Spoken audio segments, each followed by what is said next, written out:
Hello friends, welcome to our YouTube channel Adyan Sarthi. My name is Nilesh Modi and I am BTech student of Manet Bhopal. So in this video lecture we will cover the FCC structure. So let's start. Okay, so let's start with coordination number. It's running here, so some sound can be included, but it won't be affect our topic. So let's start. First of all, face-centered cubic. So if we talk about the atomic arrangement, so our atom will be at the corners and at the face centers. Okay, these are our atoms. अब हमने coordination number को define कैसे किया था? Number of atoms, number of nearest atoms.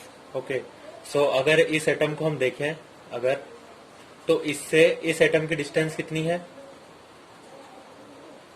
Lettuce parameter के equal, that is a. एक atom यहां पे भी प्रेजेंट है, तो इसको अपन अलग से ले लेते हैं या फिर यहीं पे देख लेते हैं. ये दोनों जो एटम्स है, फेज डायगोनल के जो एटम्स है, इनके बीच की डिस्टेंस कितनी होगी? ये वाली डिस्टेंस कितनी होगी? √2a/2. ठीक है, या फिर हम क्या बोल सकते हैं? a/√2.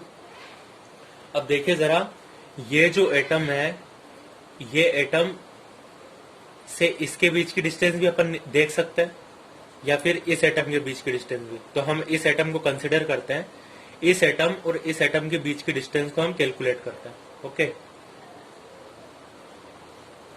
सो अलग से देख लेते हैं. जैसे ये अपर फेस का एटम हो गया, ये हमारा साइड फेस का एटम हो गया. इनके बीच की हमको डिस्टेंस कैलकुलेट करनी है. तो ये वाली हमारी डिस्टेंस कितनी है? a/2. ये वाली हमारी कितनी है? a/2. तो ये डिस्टेंस कितनी हो जाएगी? a/2 into √2 means a/√2. तो हमको यहां से क्या पता चला कि जो हमारा ये वाला एटम है या फिर कोई कॉर्नर एटम है, तो कॉर्नर एटम से मिनिमम डिस्टेंस पे एक एटम तो ये होगा और एक इसकी दूसरी साइड में जो एटम होगा. जैसे कॉर्नर एटम को आप थोड़ी देर के लिए भूल जाइए, इस एटम को कंसिडर कीजिए.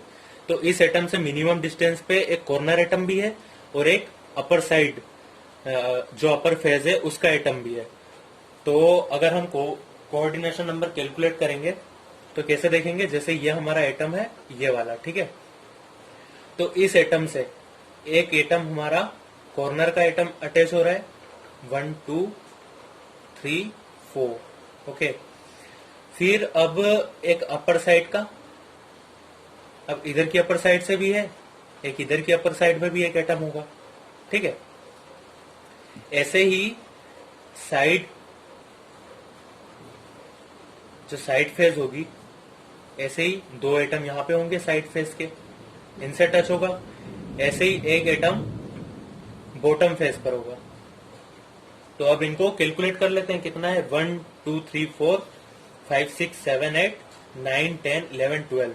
मीन्स हमारा जो ये एटम है 12 एटम के साथ अटैच्ड होगा. Okay, so coordination number will be 12 here. That's our first result.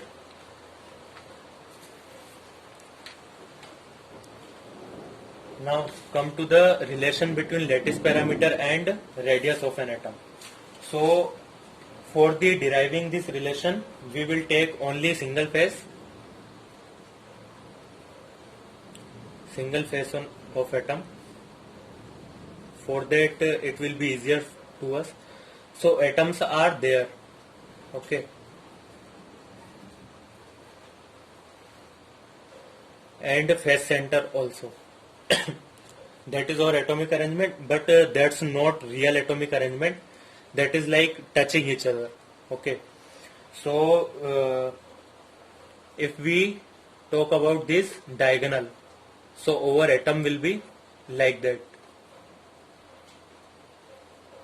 One atom at the center, another atom will be like that, touching each other, another one like that. Okay, so that is our phase diagonal. So now calculate, that is the radius of an atom. अगर हम बात करें कि ये तीनों जो atom है ना, इनका साइज सेम ही होगा. ओके, ये यहाँ डायग्राम में आपको दिख नहीं रहा होगा, पर इनका जो एटॉमिक रेडियस होता है वो सेम ही होता है. तो यहाँ पे half of the portion cover होता है, मीन्स ये भी रेडियस है, और ये फुल्ली एटम कवर्ड है, मीन्स इसका diagonal means 2r, that will B.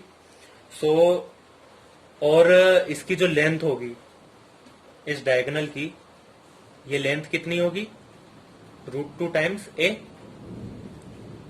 ठीक है, तो हम क्या लिख सकते हैं यहां से, r plus 2r plus r is equal to √2 times a, या फिर 4r equal to √2 a. Okay, so that is our another relation or another result, we can say relation between radius and lattice parameter. Now come to the final part, packing factor or packing efficiency. So packing efficiency is volume of atoms divided by volume of cell, unit cell. Okay, so volume of atoms, सबसे पहले एक atom का volume 4/3 pi r cube into number of atoms per unit cell, means effective number of atom, that is 4 in the case of FCC. ठीक है, divided by volume of cell, unit cell. Unit cell का volume क्या होगा, ए cube, क्योंकि हमारी unit cell कौन सी है, क्यूबिक यूनिट सेल है. Now we are using the relation 4r, जो अभी हमने डिराइव किया था, 4r इक्वल टू √2 टाइम्स है.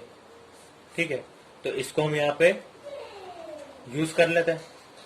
4 into 4/3 pi r cube divided by, a को हमने लिख दिया 4/√2 इंटू आर. ठीक है, अब क्यूब किया तो इसका भी क्यूब, इसका भी क्यूब, इसका भी क्यूब, आर क्यूब से आर क्यूब कैंसिल, 2 4 से 4 कैंसिल हो जाएगा. ये हमारा कैलकुलेशन पार्ट हो जाएगा. So that will B 2√2 pi divided by 4 into 3. So 2 to the 4, so that will be pi by 3√2. Okay, if we calculate it, so that will be 0.74, or we can say 74%. That is our packing efficiency. So finally we conclude this topic. तो हमने किसके बारे में देखा, FCC के बारे में. तो first of all coordination number will be 12.